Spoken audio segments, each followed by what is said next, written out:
Woo! What a great week of college football. I thought you were going to do something different. Like what? That crazy Arkansas thing. Oh, no. I'm not calling the Hogs until they win their division.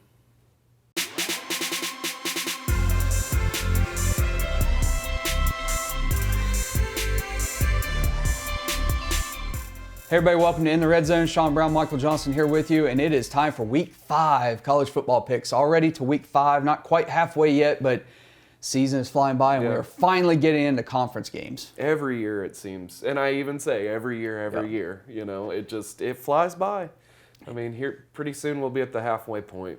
A lot of people thought that this was last week, Week 4, was going to be a kind of an uninteresting week, not too many slate of great games, but that turned out to be completely lopsided because there was a lot of great games. It was a great week to sit and watch college football. Yeah, it was fun.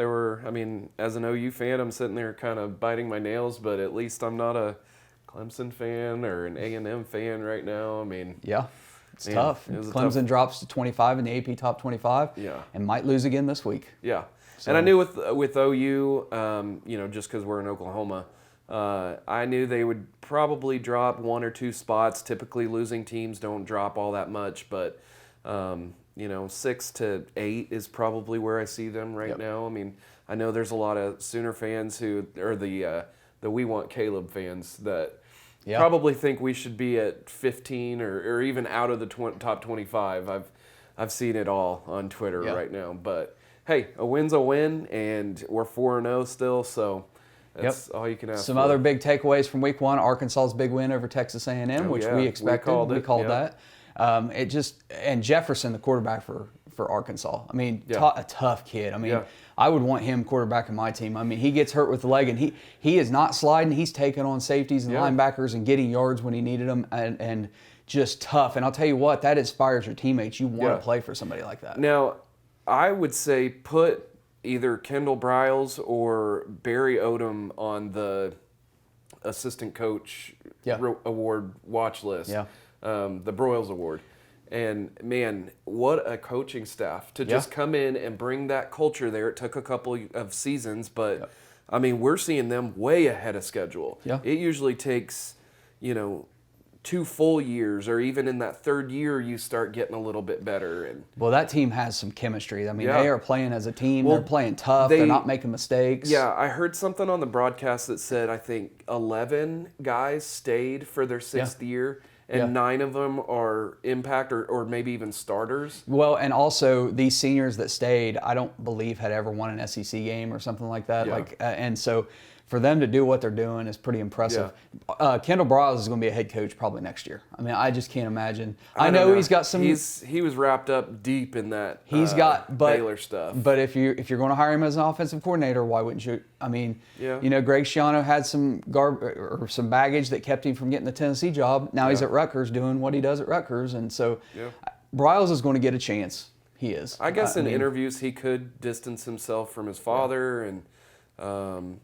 Say I had my position group. That's about it. You can't ignore what he's doing at Arkansas with the offense. And look, college football is about winning. Yeah. If you're not winning, you're not making money, and it's all about money. So wasn't he with Lane Kiffin at Florida Atlantic, and they did pretty good. Yeah, they did when they were there. So kind of rehabbed both of their careers. 2 other teams I want to mention real quick before we get to our picks. I watched most of that Texas game, and you know how I feel about Texas, but I got to give it to Texas. Since they put Casey Thompson in, they've flipped a switch. Yeah. They are playing phenomenal. That offensive line is playing really well. Their defense still gave up 35 points to Texas Tech, but they're playing really solid. Another team that was really impressive to me, I actually watched 3/4 of the game, was Oregon State. I mean, they were running the ball at will in USC. They've got some guys up front, big, can move people off the line. And listen, Oregon, their offense looked like trash this past week. I mean, they didn't look good at all. If it wasn't for the takeaways on defense, I don't know if they even win that game. So against Arizona. So, based on what I've seen, and USC they're not the dominant team we thought they'd be. Yeah. I'll tell you what, Oregon State might make a run because there's really nobody else other than Oregon in the conference that's doing anything in the Pac-12. Yeah, Stanford. So, Oregon State's only loss so far was that first week loss to Purdue, which doesn't look good. But I mean, They've been playing pretty good since then. Has Arizona State lost? Yeah, they lost to BYU. BYU beat them. That's right. Remember, okay. that was that close game. So yeah. BYU gets another win this week. So just a lot going on in college football. Cincinnati was off. They play Notre Dame this week. We'll get to that one. Cincinnati moves to 7 in the AP. Yeah, I think there's 4 ranked against ranked games this week. I think so. Michigan and Wisconsin. Yeah. Although Wisconsin not looking as good of a win now that after what Notre Dame did. Although that game was close most of the game. I mean, it wasn't until the end that Notre Dame really pulled away. Yeah, I did like what SMU did against TCU.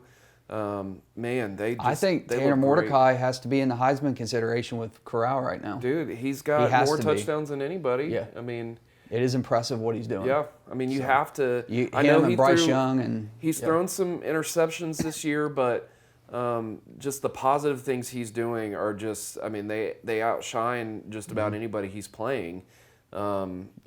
Yeah, he's got to feel great, you know. Yeah. Leaving a program like OU, where Lincoln Riley's the head coach, and you know you think that he's going to go somewhere and not do as good because typically when they leave, they're not. You know, Trevor Knight. You had Texas's quarterback Buechele left. Yeah. Goes to SMU. Now it's OU's quarterback leaves and goes to SMU. They've got a coach there that is really good and kind of. Their recruiting pitch for those Dallas kids are stay home, be a hometown hero. Yeah. I mean, they're getting a wide receiver that was committed to OU, Jordan Hudson, and they sold him on the fact that, hey, come here, be the guy, be a hometown hero. And they have a plethora of kids to pick from around those schools and go to show the country, hey, when the next conference realignment comes up, we want to be up for consideration. Yeah. The only thing that hurts them right now with the conference realignment is I think they'd be a great fit for the Big 12, but the Big 12 already has TCU, and that's you already have the Dallas market with TCU. Yeah. So. It's enough that the Texas and OU never wanted Houston to come into the Big 12 because that's a huge part of their recruiting pool is Houston. So it doesn't surprise me that Houston was asked after those two teams leave because it's like, you know, teams that recruit nationally, Houston's a big market. But if SMU could get in the Big 12 or another Power 5 conference, I think immediately you see them build a brand new stadium because they probably have one of the smallest stadiums. Yeah. You know, not the smallest, but they have a pretty small stadium. They're due for renovations around SMU, and I think they could do that. They would get the money. They're right there in one of the richest neighborhoods in all of Dallas, the Highland Park area. You know, so I was very familiar with that area. Yeah, a ton of money down there. So. Yeah, and they have great alumni. I mean, SMU could get back to what they were before they got the death sentence. It's just, but they really need to make the jump to a Power 5 conference. Yeah. So, anything else on week 1 or week 4 before we get into picks? Just remember to smash that subscribe button or bullseye that subscribe button. Gonna do it. And the notification bell so that you know when we have a new video, like the video, all do that a sports reference every week Okay. on the subscribe button. You were 11-8 last week? Yes. And I was 12-7, so a good week for us. 2 weeks over 500 for me. I gave up the stats and went by my gut and what I see, the eye test, and it did me well. So I'm going to do it again this week. Yeah, there's so many different ways you can look into these games, and you know when you start getting too into it and you know, all your readings are stats, you know, it just, it's tough. Stats are inflated because everybody plays these cupcake games and they pad their stats where the quarterback gets 6 touchdowns in one of these games that really don't matter. Yeah. And then it's just hard to look at stats and know what's going to happen. And before we start picking, just know if you're new to this channel, we pick about 20 games a week. We're not pros. Yep. We don't go off of computers. Just for fun. We're just doing this for fun because we love college football. So don't get too bent out of shape if we don't pick your team. If we say your team sucks. But over the years, there have been people that have claimed to have made a lot of money on our picks. So I hope you do. I hope you guys do. Good. It's all free. So here you go. Making more money than we are. So. All right, let's start with week 5 picks. We're going to try to limit how much we talk about each game, so we're not doing 2 minutes a pick. Yeah, we're not doing like. I'm not getting into OU again. Okay. I will not do that. We'll see.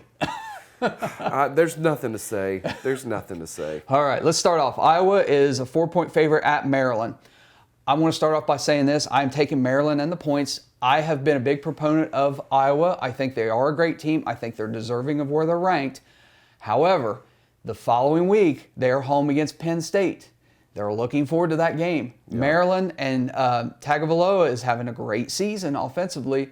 They beat West Virginia earlier this year, although it was week 1, which feels like a decade ago at this point.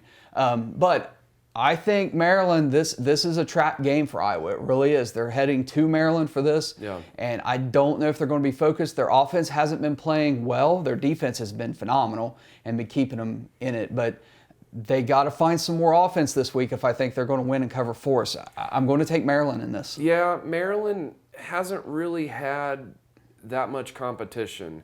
They've played Illinois, they've played Howard, they did play West Virginia, who has a good defense or defensive line, good defensive backs. And they scored 30 against West Virginia. Yeah. So this is kind of a tough one because Iowa has actually been in a couple of what you'd think would be good.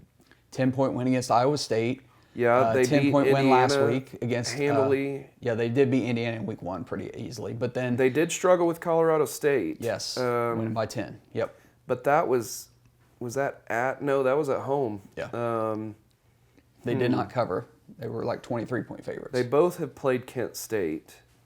That's not Maryland just beat Kent State 37-16, and Iowa beat Kent State 30-7. So really not a whole lot of difference there. Right. I mean, maybe a difference of 14, 13 points. So I can't really use that. I'm going to go with the home team. I'm going to go with Maryland here. I think they're playing really good ball, and I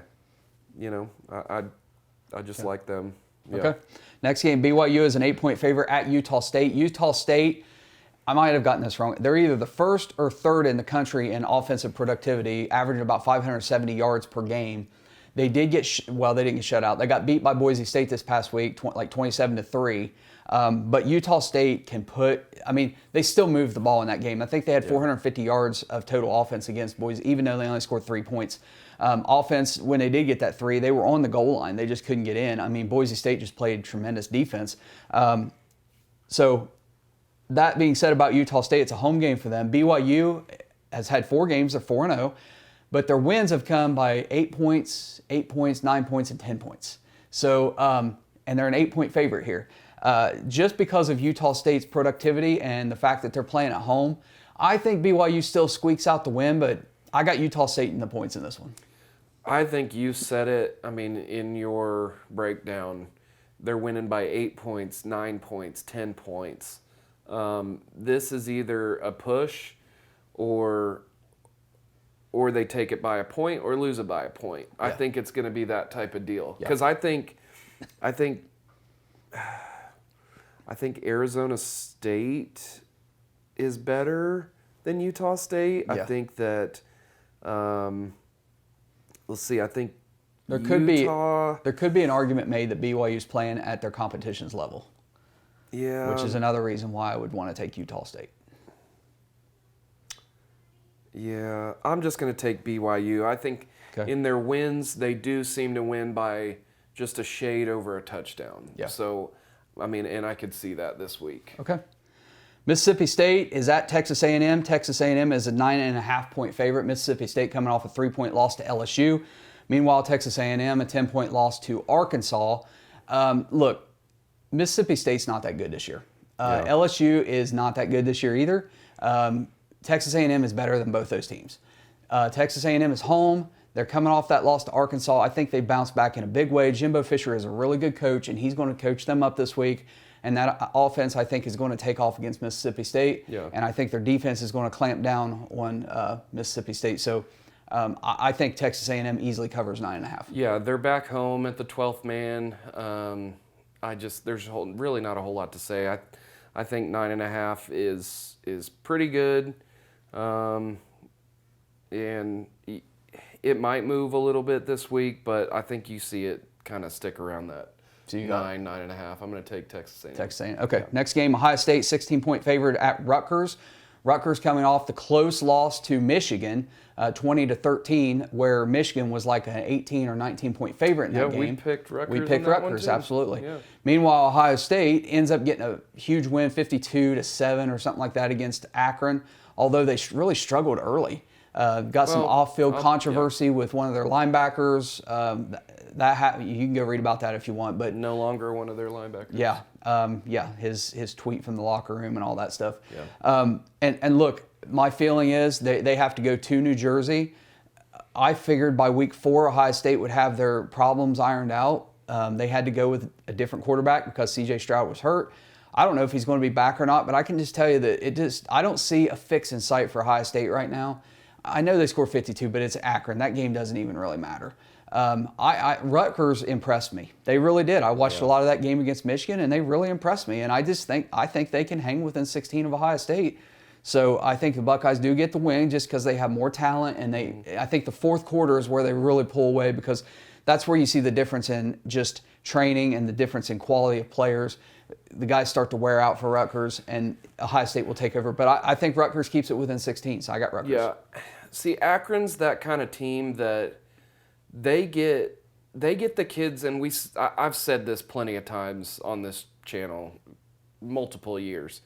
Akron is that type of team that they might hang with you for the first couple of drives, but they just don't have the depth. Right. They might have guys that are just as talented as the guy across from them, but he's probably 6 foot, 6'1" as a defensive lineman. Yeah.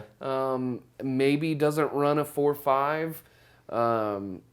So they have guys that grew up playing football. They just either for whatever reason, grades, size, speed, whatever. I mean, they're deficient in something, but they end up staying in Ohio and end up going to Akron. Yeah. Cincinnati. I mean, you see that. You get a good coach at one of these schools that actually get players. Desmond Ritter for Cincinnati, and I'll talk more about Cincinnati later, but he only had like 2 offers. Yeah. And Cincinnati was one of them. Yeah. And he's one of the better quarterbacks in college football. Because he's a skinny kid. I mean, some of these coaches have just what they want in a quarterback. Mm-hmm. Size-wise, they have to be as tall as Tom Brady. They have to have the shoulders of, I don't know. Well, even Tom Brady was the 199th pick because nobody thought he had the size or arm strength to play in the NFL. Yeah. So it's just crazy. But I'm going to take Ohio State in this. Or no. I'm taking Rutgers. Sorry. Rutgers, I think they've turned a corner. They're the Big Ten's equivalent of Arkansas right now. Yeah. I mean, they really. And Greg Schiano was on staff with Ryan Day, with Kerry Combs. Yeah. They're familiar with each other. Right. So there's going to be a little bit of a chess match with the X's and O's here. Yeah, I don't think that like Mike said, I don't think the Buckeyes lose this one, but I do think that I think Rutgers gives them a game. I think it gives Ohio State fans a scare for sure. Yeah. Yep. Yeah, and I think it could well be within 14 points, you know. Ready? Yep. Next one, Florida is an 8-point favorite at Kentucky. Kentucky is 4-0. Florida came off a big win against Tennessee. They also had that close game with Alabama. Okay, here's the deal. All stats and everything aside, Kentucky 4-0, that's great, and I wish them the best, and really I hope they win this game. But the truth of the matter is, they are just now hitting the meat of their schedule, and they could possibly lose the next 5 games. Yeah. I mean, it's possible. And so I'm going to point you to a video, check a link right here, of a video SEC Shorts made a few years ago that had to do with Florida and Kentucky. I'm not going to spoil it, just go watch it. But it's telling because Kentucky has only beaten Florida once in like the last 30 years. Yeah. So, look, Florida's going to win the game. They're going to win by more than 8. I got Florida covering. Yeah. No offense to you Kentucky Wildcat fans, but look, this is reality. Florida is pretty good. They're probably the 3rd best team in the SEC right now. This is at Kentucky. It's just 8 points. Just, I don't know, that for some reason that kind of jumps off the page. But Kentucky, they've only played South Carolina. They've played Tennessee, Chattanooga. They've played Missouri. They played Louisiana Monroe. Which is the only game they really won big. The other games were all close. Yeah, 35-28 against Mizzou, 28-23 against Chattanooga, 16-10 against South Carolina. And Florida has actually played pretty good. Yeah, I mean, they hung in there with Alabama. They beat Tennessee handily. Their offense has been almost unstoppable. I mean, yeah. Kentucky, though, they've got a wide receiver who's got over 500. He's got 520 yards so far in just 4 games. That jumps off the page. And then they've also got Wan'Dale Robinson, who has just over 400 yards. The running back, Chris Rodriguez Jr., has 520 yards in just 4 games. And then Wan'Dale Robinson, their wide receiver, has 402. They can run the ball, they can pass the ball. Right, which they've not been able to do in the past 5 years. Right. They've been a run-only team, but now they can throw the ball. So yes. they've been good, balanced teams like that. It always gives me pause when I see over a touchdown, 8 points. If this jumped anymore, I wouldn't touch it. I'm going to go with Kentucky because I think that they could keep this one close. Florida has their flaws. They are playing better. They're definitely better from that team that we saw in the bowl game last year. But I don't know. I don't know. All right, so you got Kentucky. Kentucky. All right, Pitt is a 3.5-point favorite at Georgia Tech. Georgia Tech kept that game close with Clemson, which we were like, wow, but now that might not have been too bad. Yeah. Georgia Tech might actually be better than we thought, or I don't know. But they're doing that spread offense. They're in like their 3rd season of it. It's working for them. But, man, Pitt has just been lights out on offense. I mean, they have just been taking care of business. Had a win earlier this year against Tennessee. I think Pitt, to me, 3.5 is too low for this spread. I think it should be 6 or more. I got Pitt covering 3.5. Well, it's even dropped a half a point. Really? Yeah. 2.5 or 2 to it's 3? It's at 3 now. Yeah. I'll still take Pitt. Yeah, Georgia Tech. They lost to Northern Illinois. They beat Kennesaw State. Then they hung with Clemson. And then they just beat North Carolina 45-22. That's, I think, why this is such a small spread. And also, Pitt lost to Western Michigan on the 18th of September. So I think people are starting to kind of realize that. Pitt did beat Tennessee. Mm-hmm. They beat UMass. UMass, that's not a... But I'm going to take Georgia Tech in this. Okay. I'm going to take Georgia Tech. Home team, 3 points. I'm going to take them. Michigan is at Wisconsin. Wisconsin, a 3.5-point favorite after coming off the big loss to Notre Dame. Michigan, 7-point win against Rutgers, but Rutgers is better than people want to give them credit for. Yeah. And Michigan can run the ball, and boy, can they run the ball, and they can control the line of scrimmage. Wisconsin, anemic on offense. Yeah. They just have no offense right now. I mean, it's looking like picking Graham Mertz over Jack Cohn was a mistake for Wisconsin. Yeah. And they got to figure something out. But I don't think they do it this week. I got Michigan winning the game, so give me the Michigan and the points. Yeah, I've got Michigan as well. I think they're better than Wisconsin. I know it's at Wisconsin, but I think Michigan's a better team. Yeah. Next game, USC is 7-point favorite at Colorado. Colorado has just been kind of a disappointment this year. We thought they might be pretty decent. They're not. USC, they lose. Fire Clay Helton, win against Washington State, which isn't that big of a deal. Then they lose to Oregon State pretty big. This game here, I mean, this is a talent game where USC just has better players. Bottom line, they're going to Colorado. They're playing in the thin air, but they're used to that. I mean, USC goes there every other year. So I got USC covering the 7. Yeah, I totally forgot that I had. So we were talking beforehand, and usually on against the spread records, usually you've got at least 10 teams at this point that are still perfect. There are 4 that are, or maybe 5 that are perfect still. And that is Rutgers, Bowling Green, Western Kentucky, San Antonio, Arkansas. I thought there was one more. Maybe there's not. There was a 3-0 team somewhere. But anyway, I meant to start looking at this just to see where both teams are. And we're picking USC and Colorado. I just want to see, where those teams are at, because I doubt USC has covered very often. I think they've covered twice. They covered against Washington State, and I think they covered in week 1. They should be 2-2. Colorado's 1-3 against the spread. That's terrible. And then what'd you say? 2-2. They are 2-2. So not really a whole lot there. I mean, usually I wait till about week 5, week 6 to start looking at the trends like that, and looking at how often they cover in a home game, how often they cover on the road. Yeah. They even break it down. I mean, TeamRankings.com has a great statistics out there, but for the purposes of picking, I will take USC. I do think they're better than Colorado. 1 touchdown. Yeah. I mean, that's not. Yeah. If USC can't beat Colorado by more than a touchdown, then USC's got issues. Right. Okay. Yeah. Arkansas is at Georgia. Georgia is an 18-point favorite.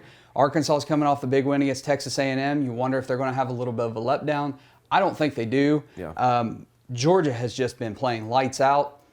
Here's the thing, though. I don't think Georgia's 18 points better. Yeah. I think Georgia's a better team. I think they're going to win the game, and I think this is probably going to be a low-scoring game. Yeah. But I think Arkansas hangs in there within 18, so I'm taking Arkansas. I do too. I really like the job that Sam Pittman's doing. I mean, they're my team of the year. Yeah. Just at this point, not, and I don't mean national championship at this point. No. They're going to have to do a lot more and more consistently to get they're the that second game. best team in the West, in the SEC West. Yeah. Oh, totally. And I mean, they proved it this last week. But and I think they'll match up well against Alabama, but that's later on. Yeah. We'll talk about that. So really love the job Sam Pittman's doing there. I hope that he stays. I hope it's not the kind of deal. Arkansas doesn't have to be a stepping stone. They can be. They have a great fan base. They have a good program. I don't know about facilities or anything like that, but it's a great school. I mean, it's Fayetteville is a good town. But I've got Arkansas to keep this thing close. I mean, they're just going to keep getting disrespected and keep getting disrespected this year. Yeah. And they're one of the teams that's perfect 4-0 on the season against the spread. Yep. And there's a reason for that. It's because they play tough against these teams. This will be the best defense that Georgia's played so far this year. Yeah. Probably, and I know they play Clemson. I get that. Arkansas is better than Clemson, in my opinion. So, okay. Let's go to the next one. Duke against North Carolina. North Carolina is an 18-point favorite. Duke is not very good. Yeah. North Carolina coming off the loss to Georgia Tech. Yeah. They're kind of an up and down roller coaster team. 1 week they're up, next week they're down. They just kind of go. If it continues, this week they should be up again. So I think that they cover the 18. They probably beat Duke by 25 or more. Yeah, this game, is this an early game? I don't know. Yeah. 11 o'clock. 11 o'clock kick. Sam Howell, 4 touchdowns or 4 interceptions on the year, 11 touchdowns. Look, we said it, before the season even started. You can't lose that much production and then automatically just be as good as you were, no matter how good your recruiting was the year before. It looks like some guys have started to kind of shine a little bit there, but you just lost so much. 2 of the best running backs in the country, really good wide receiver, your second wide receiver. I'm pretty sure their best defensive back went on to the NFL. So it's tough to watch a team that had such a golden year last year turn around and just be just kind of ho-hum this year, you know. So Sam Howell, he'll be gone to the pros this year. There's no talking that one back. But I'm gonna take North Carolina. I think this one is a good kind of tune-up game for them. Duke just hasn't really played anybody. I mean, they beat Kansas this last week, 52-33. They beat Northwestern 30-23. And then North Carolina A&T, they beat 45-17. They lost their first game of the season to Charlotte. And North Carolina, in their wins, beat Georgia State 59-17, and they beat a Georgia State that almost beat Auburn. This past week. Yeah, they did lose to Virginia Tech, but Virginia Tech is one of those teams that they could beat just about anybody if you're not on your best game. First game of the year, which I don't really. When looking at this stuff, I don't consider first game of the year. I mean, it's almost like a throwaway game. I wish one colleges. Game. I wish they had scrimmages. Yeah. Like some kind of, play somebody that it doesn't count on your record, but you still at least get a little bit of. That's what bowl games are supposed to be, but it still counts against your record in the final polls and stuff. So, but anyway, I'm going to take North Carolina. I just think that they're that much better than Duke. Okay. I know this is a rivalry, but more so in basketball than football. Okay, Tennessee is at Missouri. Missouri is a 3-point favorite, and my bottom line is Tennessee is a much better football team than Missouri. I am shocked that Missouri is the favorite right now. I would jump on this one if you can. Tennessee wins the game, so I got Tennessee. Well, Missouri, what time is that game at, too? Oh, that's another 11 o'clock kickoff. Typically in this, I tend to go with home team on 3-point spreads. Sure. Missouri's given up a lot of points on defense. They just lost a heartbreaker to Boston College overtime game. And then Tennessee has lost to Florida. They lost to Pitt. Two good teams. Yeah. I mean, so both teams are 2-2 against the spread. Let's see.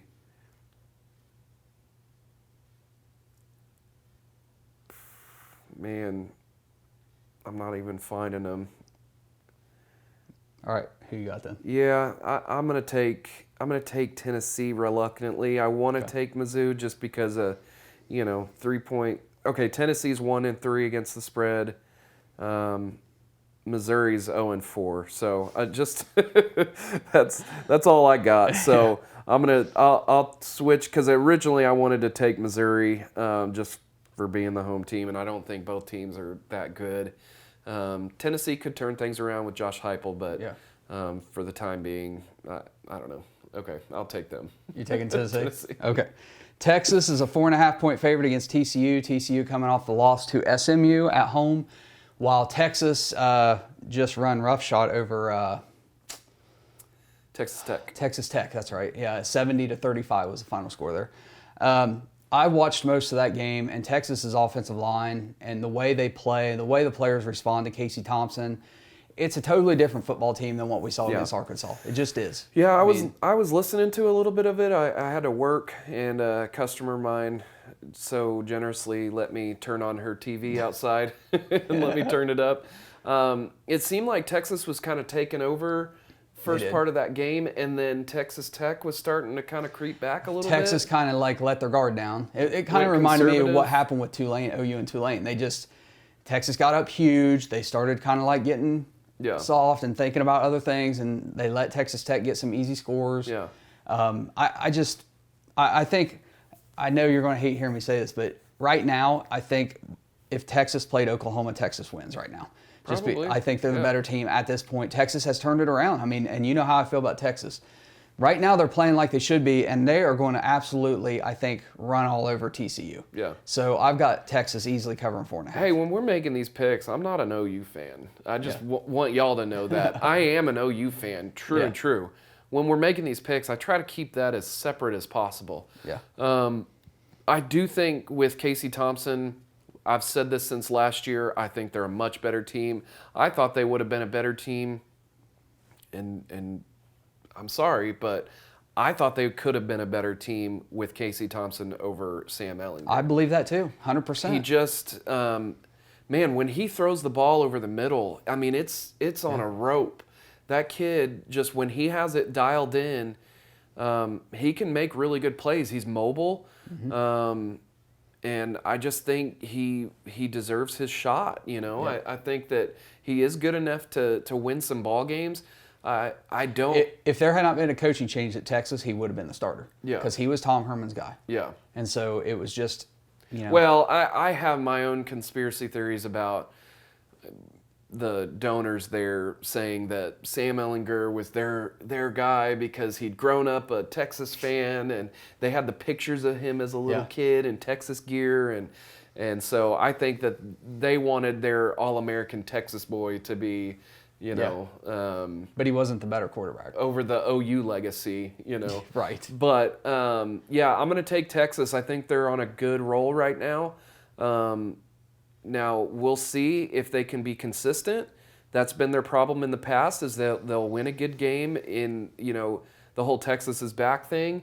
They had beat... they beat Louisiana, then they lost to Arkansas, then they beat Rice pretty big, and then they beat Texas Tech pretty big. So they got off the roller coaster this past week, apparently. So I'm going to take Texas. I don't think TCU is on their level at all. Right. I think right now...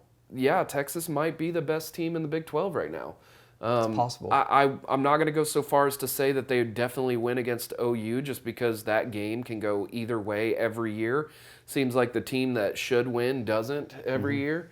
So we'll see. I mean, if well, to me, I'll bring this up a little bit. If Sarkisian really has gotten them to a point where they've turned a corner and their culture is starting to become one of a winning culture, then look out, Big 12, because Texas is coming. I mean, they're on a good roll, and they must be feeling really good right now, and I just don't see TCU really hanging with them this week. Okay, next game, big one. Cincinnati, a 2-point favorite against Notre Dame. Now, this game, when it opened, Notre Dame was a 1-point favorite, and I was like, I'm taking Cincinnati.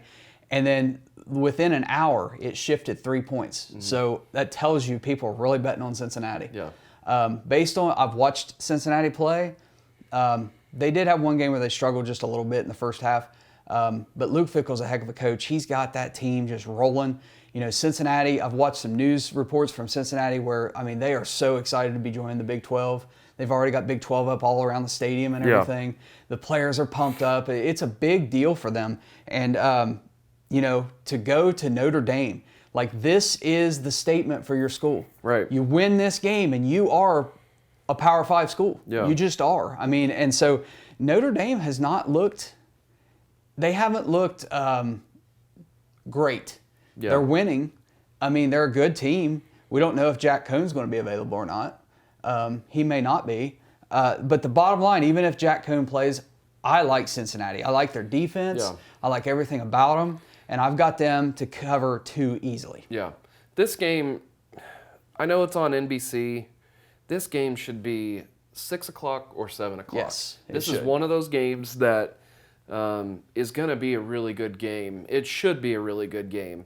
And it should be on prime time. NBC they'd rather play golf or horse racing, or something. Darts, cornhole. They'll do anything. But and don't get me started on that, because Fox. I'm sorry, but the football games that we had this past weekend, the games that could have been in prime time, and they're showing the Braves and Padres. Snooze fest. I'm sorry, Fox. I know you're trying to do big noon kickoff. You're trying to be different, but man, this is college football. It's one night a week. Get your best games out there on prime time, because people will watch. It's appalling what Fox is doing right now with showing baseball in prime time. Show baseball at noon. Seriously. I don't get that. So you got Cincinnati? I'm taking Cincinnati in this one. Ole Miss is at Alabama. Alabama 60.5-point favorite. Everybody's on Ole Miss. Everybody sees upset. Everybody's talking about Matt Corral. Look, Alabama's Alabama. I know they had a close game with Florida. Then they just went out and dominated last week like they were supposed to. Ole Miss doesn't have a defense. They don't have a defense. There's no way they can stop Bryce Young. It's not going to happen. Even if they get in a shootout, there's going to be times where Alabama's defense is going to be able to shut down Ole Miss on certain drives, and it only takes 3 drives, and Alabama's up 21 points. Yeah. So Alabama's going to cover 16.5. I mean, that's just my take on it. Ole Miss doesn't have a defense. No team, everybody likes Ole Miss. Everybody talks about them winning the SEC. Listen, no team has won a national championship or gotten in the playoffs with a defense ranked lower than 10th. Now, I take that back. One team did. I think Notre Dame a year or two ago got in with a 30th ranked defense. You have to have a top 10 defense. Bottom line, you want to win the SEC. You want to go to the playoffs. You got to have a top 10 defense. I know you love Lane Kiffin. I know you have an explosive offense. You're like Texas Tech was back with Graham Harrell and all those. You're going to be explosive. You're going to be a showboat, and you're going to put up points, but you're not going to win anything because you don't have a defense. So I'm done with my rant. Alabama covers 16.5. I don't know, man. I don't. Man, Ole Miss is just they're scoring a lot of points, and Alabama's defense has only been suspect in one game, and that was Florida. Other than that, they played pretty solid all year. They gave up 14 to Mercer. Garbage time points. Yeah, Miami scored 13 on them. Florida scored 29, and then Southern Miss scored 14, which you got to know Saban is just ripping them for even letting Southern Miss score 14 points on them. Yep. I'm gonna go against you in this one. Take Ole Miss. Right. Ole You're Miss. on the lane train. Ole Miss is they're 100% on against the spread. Although they've had one push, it's still counted as a win for them. And then Alabama, I believe, is 2-2 against the spread. But are they turning things around and starting to play better, or have they just played Florida and then not really played anybody this last week? So I've got Ole Miss to keep it closer than 16.5. Oregon is a 7.5 point favorite at Stanford. Boy, Oregon's offense looked terrible last week. Their defense is going to have to win it for them if that offense plays as bad as it did this past week. Stanford's at home. Oh, man. Stanford's 2-2 against the spread. Yeah, and I think they're 2-2 overall. They lost to Kansas State in week 1. Oregon's 1-3 against the spread. Yeah, I haven't marked down that I was taking Stanford in the points, and I'm going to stick with that. So I'm going to take Stanford. Oregon, I know you're ranked 3rd in the country. You got to turn that offense around because you're not going to win the Pac-12 with that offense. Like you got to do something. Because to be honest with you, you're not going to beat Oregon State playing like you did last week. I mean, they're averaging almost 40 points a game. They scored 41 on Arizona. Right, but of those 41, I believe 17 of them were defensive points because they got 5 interceptions in that game. Oh, wow. So that's what I'm saying. Our offense really didn't do a whole lot. Yeah. Against Arizona, which is probably the worst team in the Pac-12. I'm going to take Oregon. I think that they're the better team. Even 7.5. I'm going to take Oregon. Okay. I had Stanford, but I'm going to take Oregon. Okay, next game. Sean, you're on the clock for 2 minutes. Oklahoma, 10.5 point favorite against Kansas State.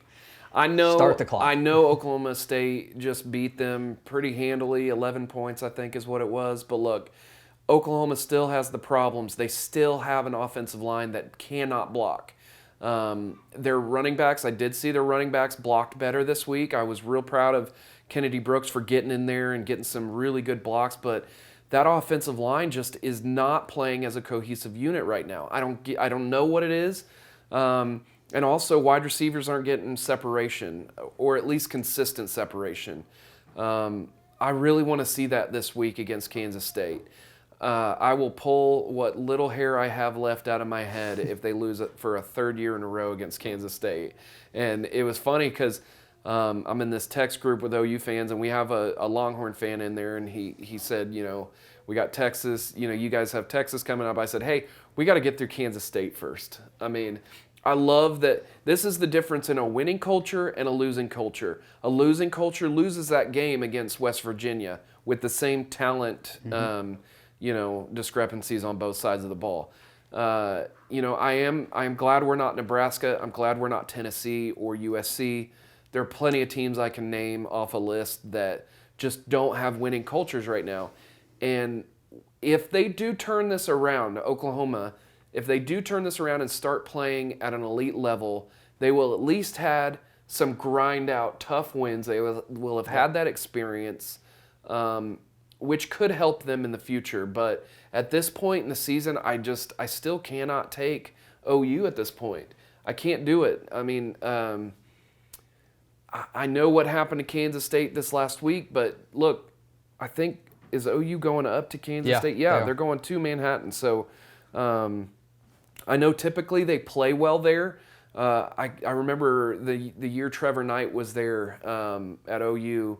I think they won like 55-0 after having a really bad flight that got delayed really heavily. So you're taking Kansas State, but I'm taking Kansas State to keep it closer than what, 10.5? 10.5. Yeah, I can't see OU scoring that much at this point. I mean, they scored 16 this last week. They scored 23, I think, the week before. They're just not clicking on the offensive side of the ball. The defense is playing great. They're playing really good. But, I got to see that offensive line block better. All right, my quick take. You hit 3 minutes. That's still good for you. So, okay.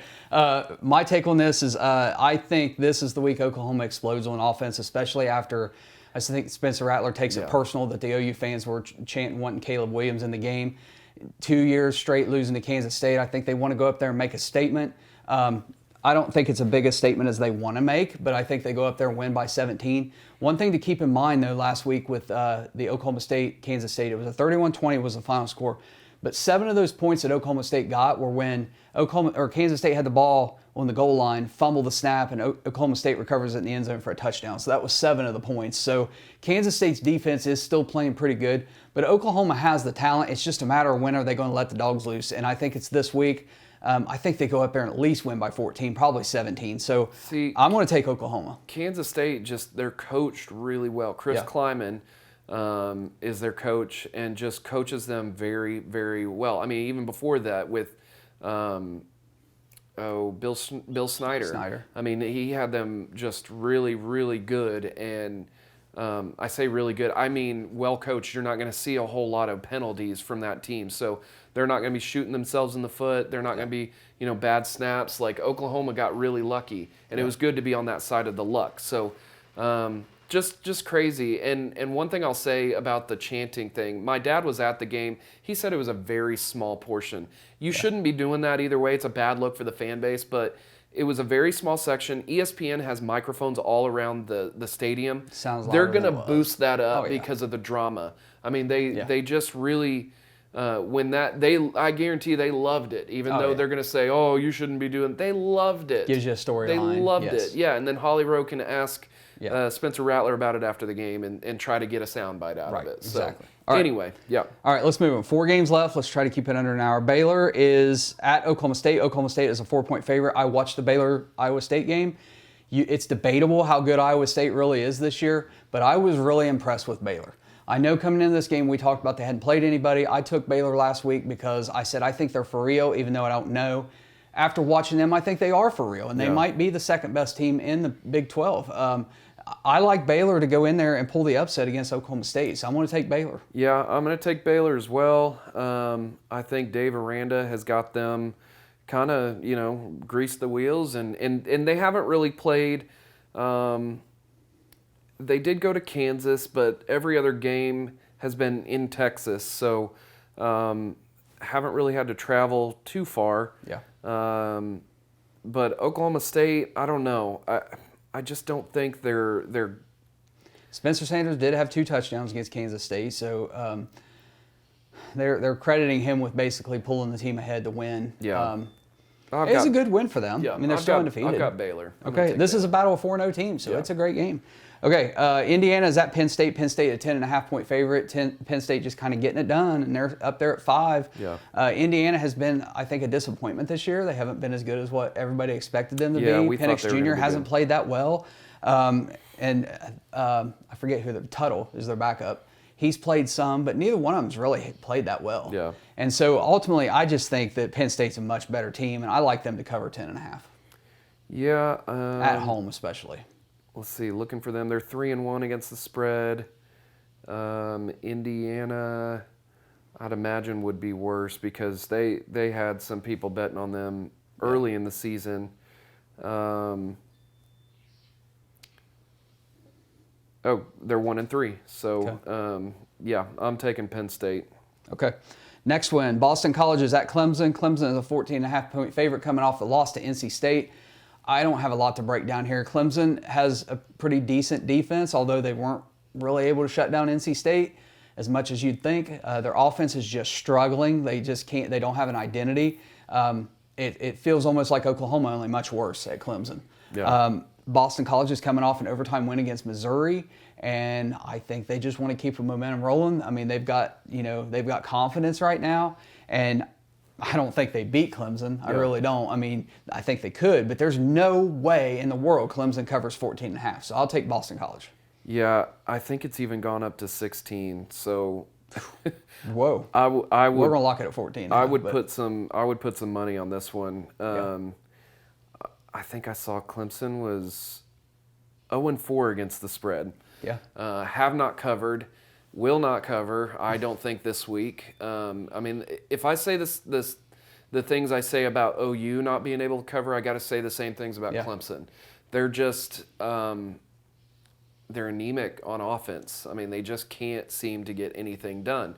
Boston College just grinded out an overtime win this last week, so they've got to be feeling pretty good. I don't know that they win, but I do think they keep it closer than... I think they keep it close enough to we start seeing the upset alert thing go across ESPN at the bottom. I think it's close. Like I had to watch all night last night. All right, ready? All right, last game. Auburn is at LSU. LSU is a 3.5-point favorite. Auburn should have lost to Georgia State, to be honest with you. Fans there are done with Bo Nix. They're done. They want that other kid, TJ, I forget his last name. Problems. They were so pumped about him. Yeah. They were so pumped about him. Right. I mean, they thought he was going to win the Heisman. They just... Yeah. Oh, man. LSU has found a quarterback, and I think his last name Johnson. He played okay against Mississippi State. But at LSU, it's just a tough place to go play. Yeah. 3.5. This is where I'm with you. If it's like 3, you take the home team. Yeah. I like LSU to cover 3.5 and win the game. Yeah. I'm looking for this. Is this one a primetime game? I believe so, yeah. And it's gone to 4. Yeah, it's Max Johnson, 6'5" sophomore. He's thrown 15 touchdowns and 3 interceptions. That's not bad at this point in the season. Tank Bixby for Auburn, 65 carries, 403 yards, 4 touchdowns. That's head and shoulders above anything that LSU has at this point. But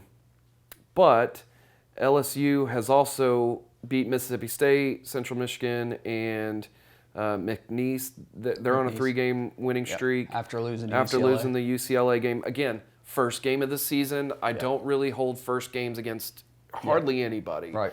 Especially if you go on a 3-game winning streak after that, even though they haven't really played, hardly anyone. But, they got the win this last week.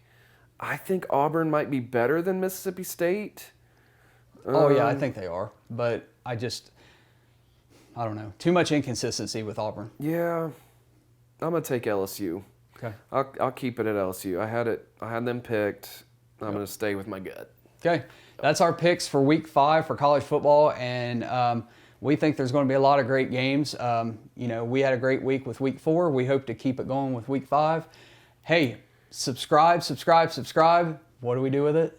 Smash it. This week we're throwing a bullseye at it. There you go. Just don't break your screen. Like the video, hit that notification bell, and always leave your comments. Try to respond as much as we can. And if there's a Jimmy watching, go comment.